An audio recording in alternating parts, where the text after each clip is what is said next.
Hello, I'm Caroline Fairchild, and welcome to LinkedIn News Live, where the business conversation begins with you. Today, we're looking at the progress corporate America has made 1 year after George Floyd's murder. This week, last year, the country erupted in protests. In the months following, voices across industries called for better representation and greater equity in the workplace. So how are we doing? Joining me now to discuss is D.C. Marshall.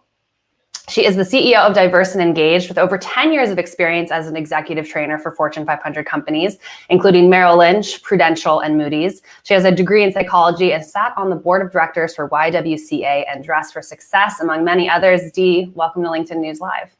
Thank you for having me. All right, well, let's start with the diversity tipping point. This is a term that you dubbed this time last year. When you saw the conversation starting to change in corporate America around these issues, what was the change that you saw? Yeah, I think for the very first time, we saw corporations speaking up and acknowledging that Black lives do matter. For the very first time, Black people in corporate were being acknowledged. And up until that point, I think the only time you really hear Black lives or about Black people in corporate, it was the Black Employee Resource Group or Black History Month. And this conversation just evolved from, I know that you like to think of it in different phases here. There was Diversity 2.0, which had a lot to do with gender, and now we're in this era of Diversity 3.0. What pushed us to this new phase? Yeah, it was, the fact that this time last year, we were amid a global reckoning of racism against Black people in this country. It was global because people around the planet were protesting. And so that is really, that was the tipping point for moving us from D&I 2.0, where gender diversity was prioritized, and largely because of post hashtag Me Too. And so the protest and the murder, God rest his soul, of Mr. George Floyd really, was the tipping point here. And of course, that murder happened while a lot of us were under lockdown because of the pandemic, which made it very hard to turn away a blind eye to that murder and what happened there. How did the pandemic, you think, spur particularly corporate leaders and conversations that you had through the pandemic about this change in dialogue? How did the pandemic add fuel to that fire? I think the pandemic was part of a perfect storm. So a lot of times we get the question of, why is this, or was this situation any different? Black people had been wrongly killed, before. So this was not anything new, but it was the perfect storm in that there was a pandemic, we were shut down, and everybody was clued into the news, and the news was looping. And so I think that was one. The second thing was, I think mothers everywhere, whether you were a Black mom, nonetheless, Black mothers everywhere, white moms, Asian moms, Native American moms. If you were a mother, that this scenario of hearing a man call for his mom, it just pierced the hearts of women everywhere. And so I think that was a lot of what happened in that this was the perfect storm. No one could go anywhere, so everybody was glued to the television. Well, Dee, I'm seeing a ton of members joining us in this conversation. We have Kyle from Houston joining us, Ronald from Colombia, Julius from Canada, and Joel is joining us from SoCal. Thanks for joining us here on LinkedIn News Live. I'm here with DC Marshall. She's a diversity expert, and we're breaking down what this last year has meant for corporate America as we think about how systemic racism is impacting all of our institutions. So if you have questions on that, let us know in the stream. We want to bring you into this conversation. And actually, I want to prompt all of you in the stream right now with a question that we have for you. We want to know, how have conversations around race changed in your workplace in the past year? Have they changed at all? Have they changed dramatically? We want to know what these conversations look like on the ground for you, so we can have a conversation about that on today's show. And Dee, speaking to that, I think back to Ferguson, and just speaking specifically to my own experiences, the conversations around race were dramatically different, even within my own company after Ferguson versus post George Floyd. As you think back of what the last year has changed that conversation the most, what encourages you? What are you seeing from the partners that you're working with?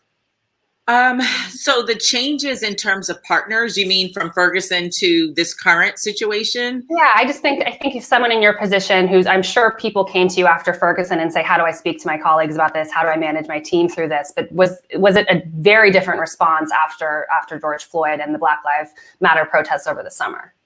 Absolutely. I don't know that corporations around the globe responded to Ferguson. I just don't know that we saw it in this way.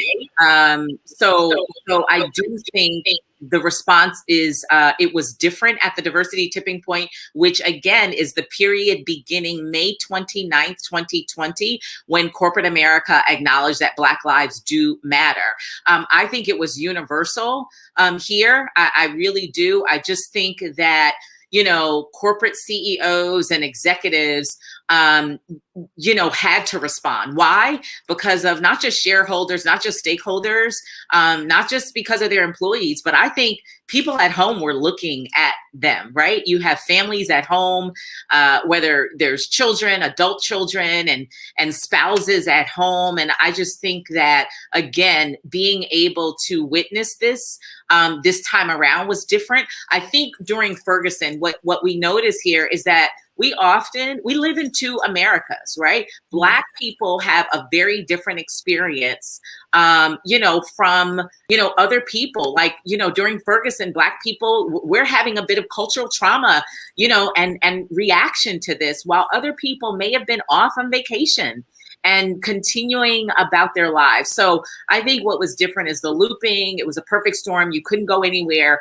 And you know, people were just really done because for the very first time, they were able to witness injustice. They were able to see it with their own eyes.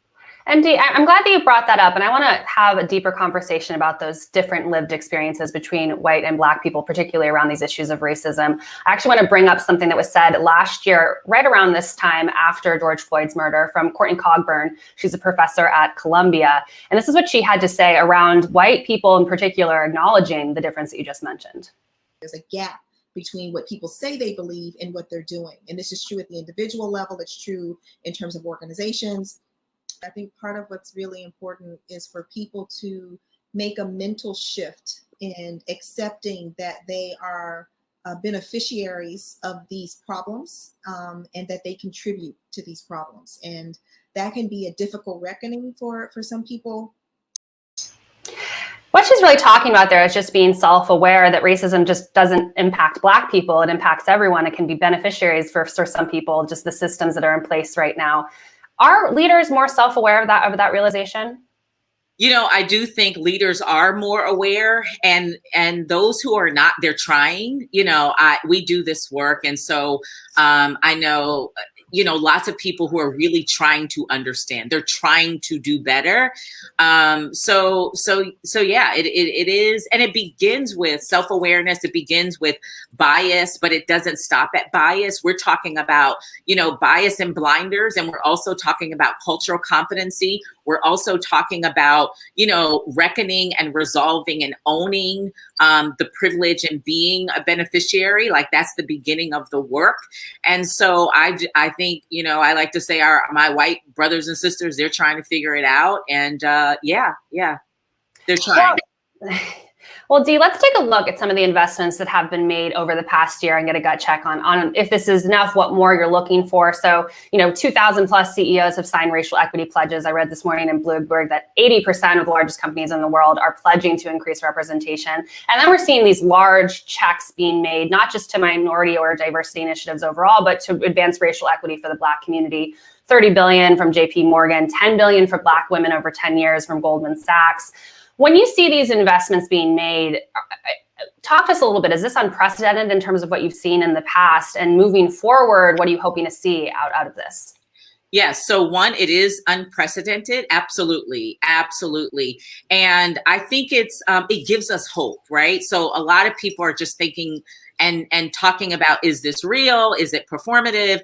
I would say the moves that Goldman has made is really significant. That is unique. I think JP definitely has been a leader in this. Even before the diversity tipping point, JP Morgan had already been moving down the path of doing work specifically to address and really acknowledge the Black experience very differently, right? In advancing Black pathways.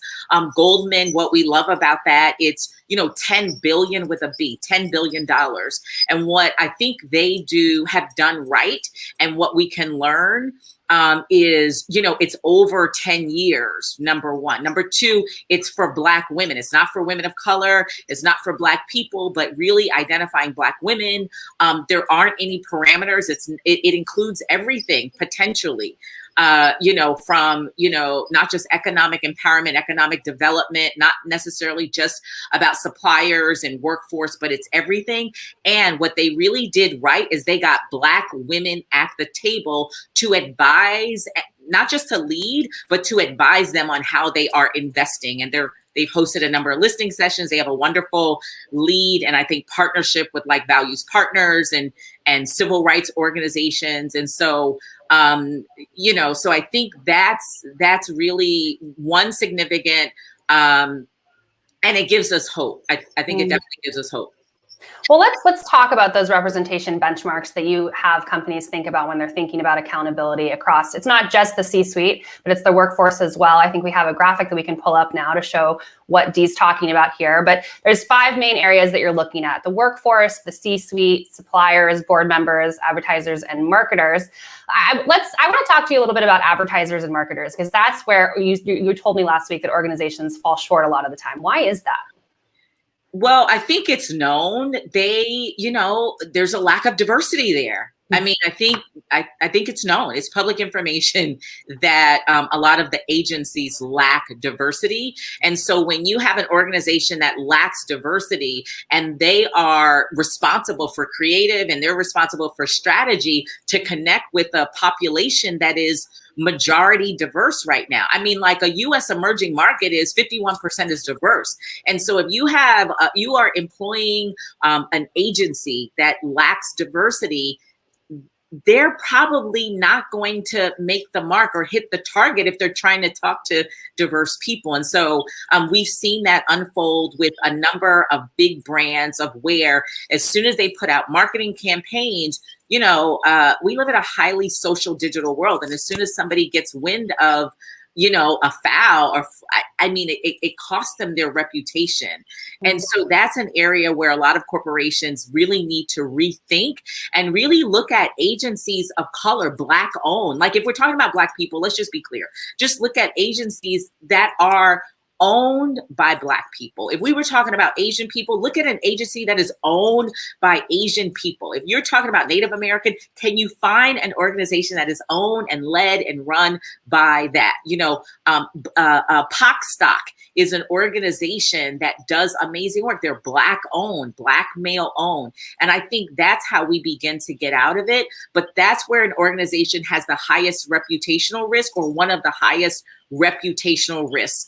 As soon as that ad hits social, Black folks are going to respond.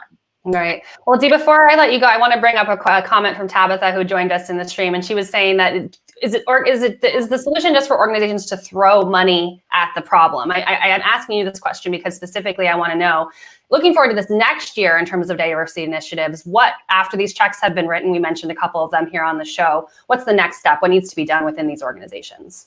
Yeah, what needs to be done is now the organizations need to eat their own cooking, right? So a lot of organizations are putting out reports and such, and solutions. And so they just need to make sure that they are 100% congruent and in alignment. And so I'm going to say, go back to workforce, because a lot of what we are seeing externally, or what we saw last year at the diversity tipping point, we have seen over the year employees start to speak out about, but the workforce, there's a flaw here, there's an issue here, and we're still having issues. So I'm saying to focus on workforce, and really, tease out some of the things. It's not just diverse representation, not just hiring Black people, but look at, again, salaries, compensation packages, look at direct reports, right? Look at budgets. Like those are really teasing out representation. Do the Black people in your organization have the same number of direct reports, same budget, same,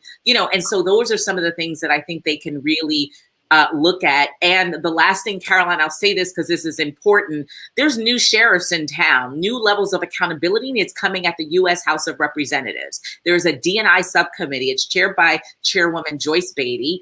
Congresswoman Maxine Waters really launched this. And so they are looking at corporations right now. So we're always advising our C-suite executives and CEO, look, this is a blind spot and we don't want you to be caught or be invited to testify before Congress. And they're going to ask you about diversity. And so that's another area where I think organizations really need to look at and be prepared for new levels of accountability. Right. Yeah. So accountability from all over the place, thankfully. And that's exactly the tipping point that you brought up last year and we continue to watch now. Dee, thank you so much. I see some people in the stream taking notes and we appreciate all of your time and for joining us on LinkedIn News Live. Sure. Thank you. All right, that was DC Marshall breaking down the diversity tipping point that's happened in this last year as conversations in the workplace have changed around race. All right, now I want to continue the conversation with John Rice. He is the CEO of MLT, a leading source of minority talent at its blue chip partner companies, including Goldman Sachs and Google. He has his MBA from Harvard University and spent the first half of his year in the corporate space. John, welcome to the show. Thanks for having me, Caroline. All right, I want to start with one of your LinkedIn articles that I read recently after the Derek Chauvin verdict trial came out. And you wrote very openly on LinkedIn about how you had a hard time celebrating that victory. Why was that? Well, I think the victory is, just work in progress. And what's so important is that, after, what's so important essentially is how we respond, to the horrific murder, and beyond beyond the process of the criminal justice system.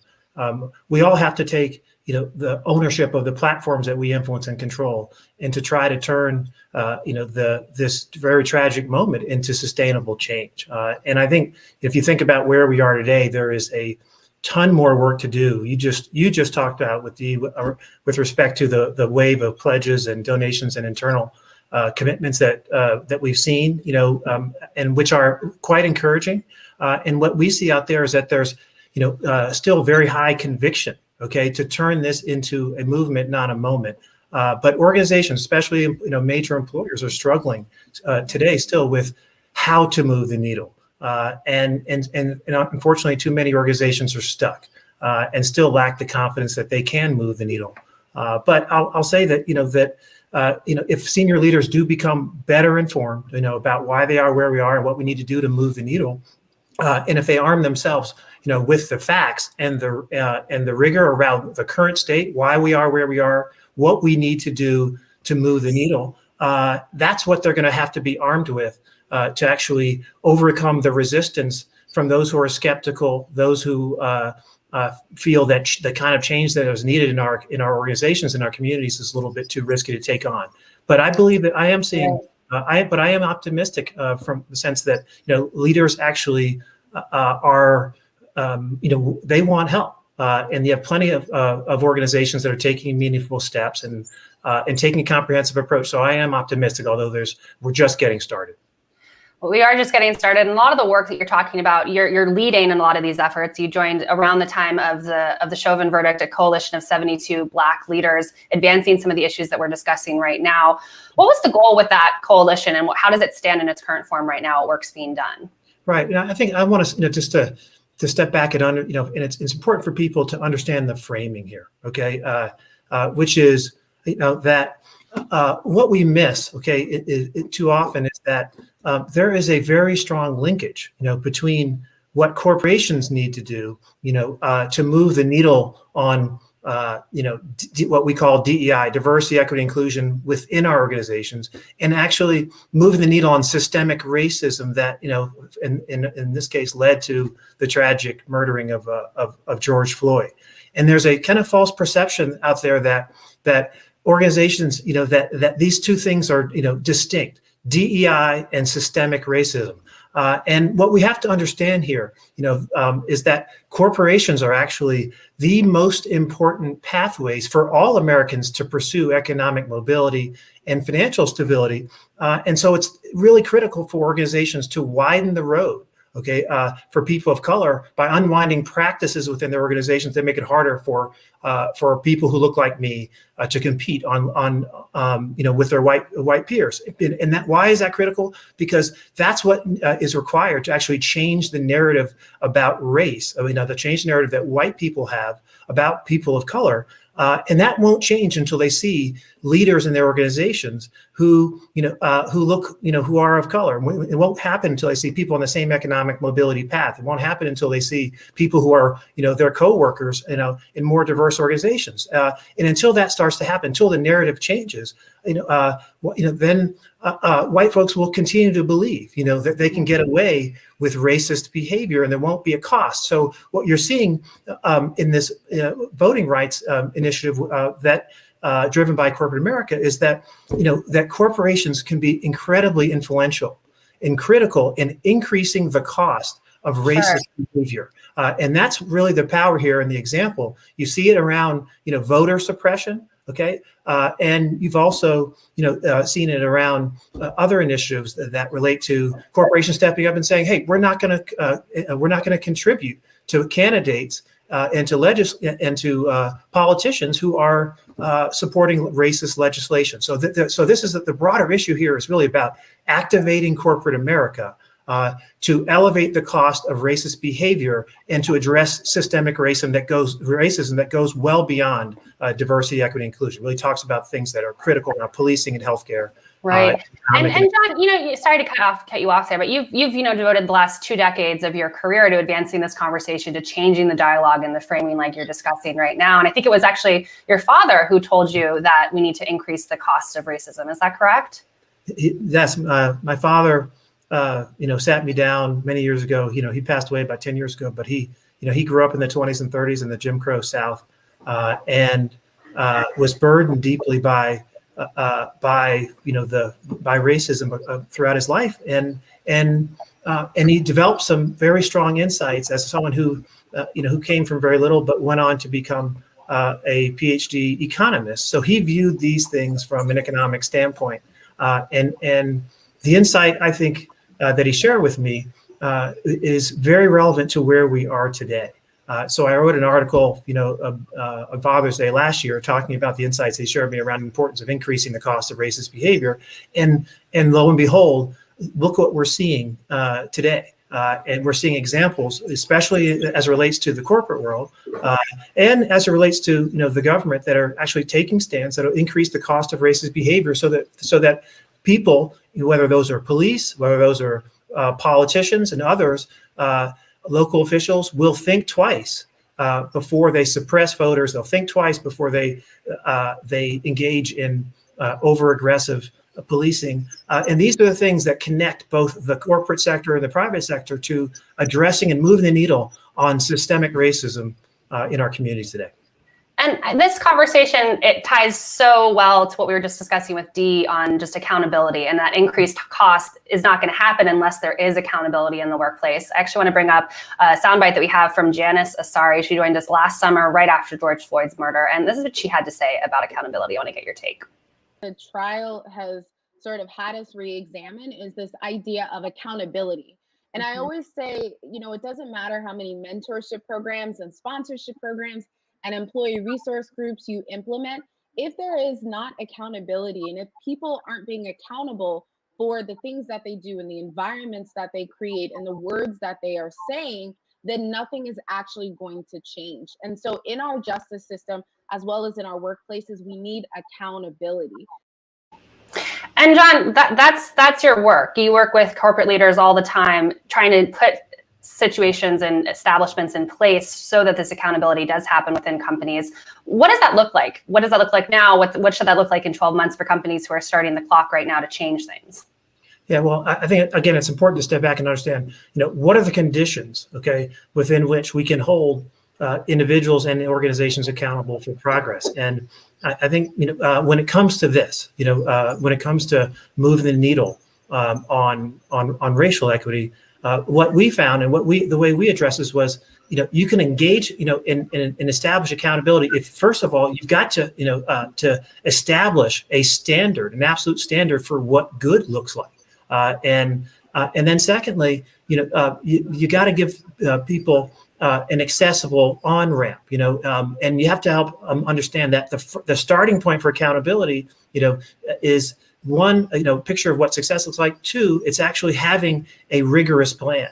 And taking the same approach, the same approach that you take to move the needle on DEI, that you take in every other part of your business. So accountability requires a combination, of establishing what good looks like and giving folks a clear sense of what the how-to looks like, and then they're going to have the confidence, to actually hold themselves accountable. And we've done this with it. We launched, late last year, this Black Equity certification initiative, which essentially does that. It provides, for the first time, it goes beyond pledges and commitments and goal setting, but it actually is an initiative that holds organizations accountable. But it starts with helping them establish, one, what good looks like, two, a rigorous plan, and three, the how-to support to move the needle on that rigorous plan. And those are the conditions with which we can hold organizations accountable. And I think one of the reasons why I'm optimistic about the path forward is we're seeing, many organizations, in this case, we've got nearly 40 leading organizations that are stepping up to the Black Equity Work certification, and holding themselves accountable the first time, because it has the attributes with which they're used to approaching every other part of their business. The same level of rigor that they apply to that, now they can apply to diversity and equity and inclusion and racial equity. Well, you mentioned there's the many countless organizations who are stepping up, in some cases for the first time right now, but I want to check in with some of the members who are joining us in the stream. Are they seeing changes right now within their workplaces? The question that we have for you in the stream today is, have conversations around race changed in your workplace? John and I are speaking at this from a very high level, but what is this looking like in the workplace for you today? How has the past year been different than, say, conversations that you've had in the past? I hope to hear from you. We can bring in some of your comments into the show. John, prior to joining MLT, you were at the NBA. And so I'm curious if there are any experiences that you had there that you think corporate America could take some notes on in terms of creating equity within organizations at a holistic level. Well, I think there.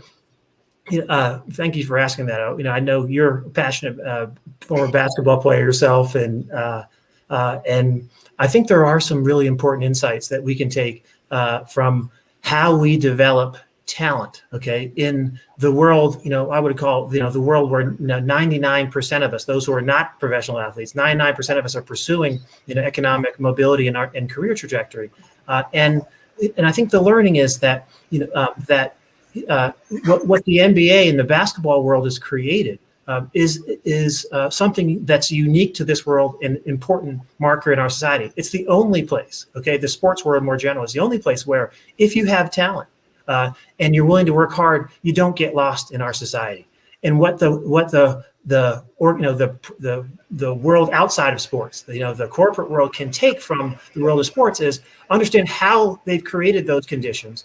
And then which ones can we bring to the way we develop talent in the world where 99% of us are pursuing economic mobility? And what we've learned is that there are essentially three things, that are existent in the way we develop athletic talent that we can draw from. One is in the sports world, we give you coaching, no matter whether you're a fifth grade athlete, a college athlete, or a professional athlete at every stage. We give you high intensity coaching around the social, around the physical and emotional aspects of performance.